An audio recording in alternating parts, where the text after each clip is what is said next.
Hi అండి. Welcome to సంతోష వంటలు ఛానల్. ఇక్కడ చూస్తున్నారు కదా!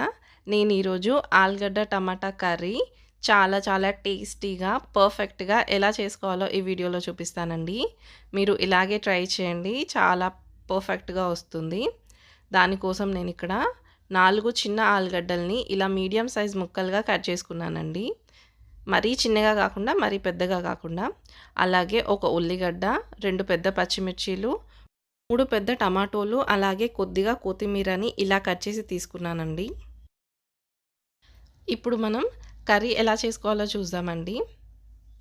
దానికోసం నేను గ్యాస్ పైన ఒక గిన్నె పెట్టేసుకొని ఒక 2 టేబుల్ స్పూన్ వరకి ఆయిల్ అనేది వేసుకుంటున్నాను.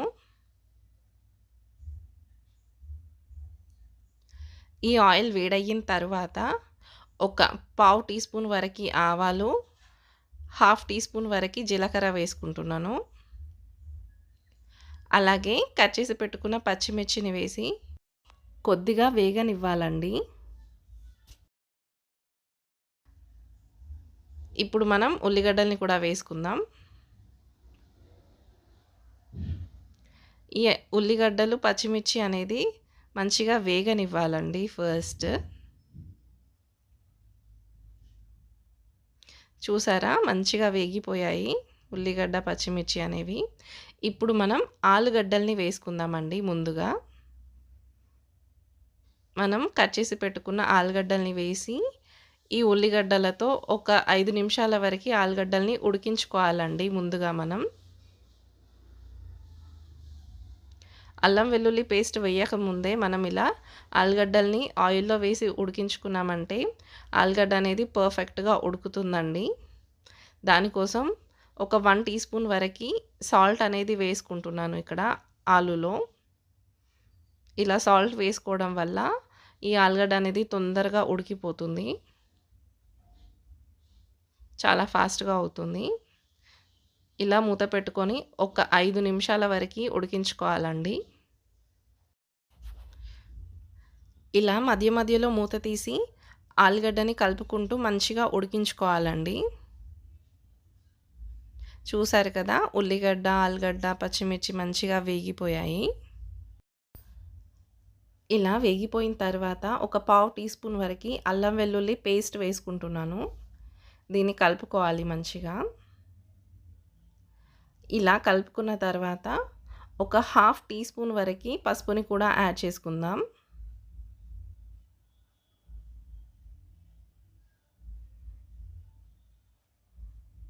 ఇక్కడ ఒక హాఫ్ టీ స్పూన్ వరకి పసుపుని యాడ్ చేసుకొని దీన్ని కూడా మంచిగా కలుపుకోవాలండి.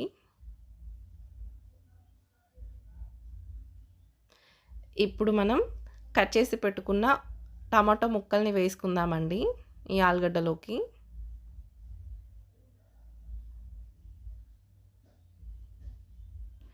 ఇప్పుడు ఈ టమాటా ముక్కలతో పాటు ఉడికించుకోవాలండి ఆలుగడ్డని. ఈ టమాటా ముక్కలన్నీ మంచిగా మగ్గిపోయేంత వరకు ఉడికించుకోవాలండి. దీన్ని కూడా మూత పెట్టుకొని మంచిగా ఉడకనివ్వాలి. ఇలా మధ్య మధ్యలో మూత తీసుకుంటూ కలుపుకుంటూ ఉండాలండి. ఇలా కలుపుకుంటూ మనం మంచిగా ఉడకనివ్వాలి కర్రీని.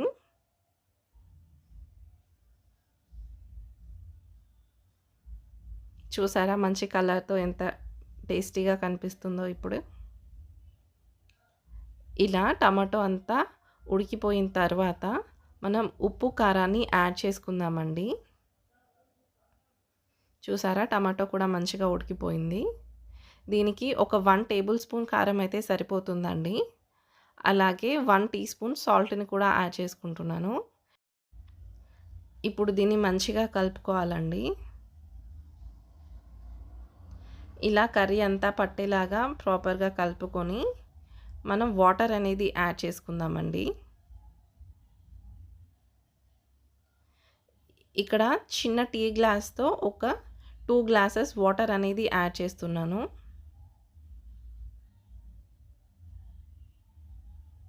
ఇక్కడ చూసారు కదా! ఈ చిన్న గ్లాస్‌తో 2 గ్లాసుల వాటర్ యాడ్ చేసి దీన్ని మంచిగా కలుపుకొని ఉడికించుకోవాలండి.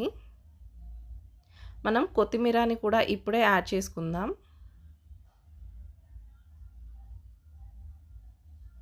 ఇలా కొత్తిమీర కూడా యాడ్ చేసుకొని మూత పెట్టేసుకొని ఒక ఇలా కొద్దిగా బాయిలింగ్కి వచ్చేంత వరకు ఉడికించుకుందామండి.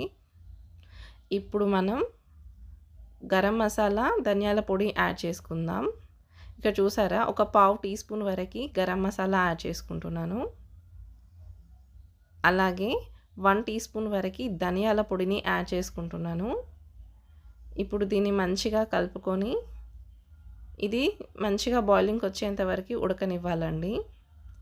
ఇలా మసాలాలు యాడ్ చేసుకోవడం వల్ల ఈ ఆలుగడ్డ టమాటా కర్రీ అనేది చాలా ఫ్లేవర్ఫుల్గా ఉంటుందండి.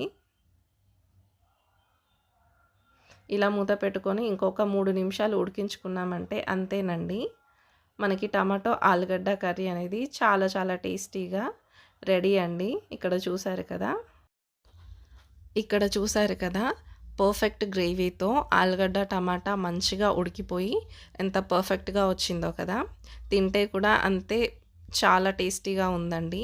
కంపల్సరీ ఇలాగే చేసుకోండి ఒకసారి.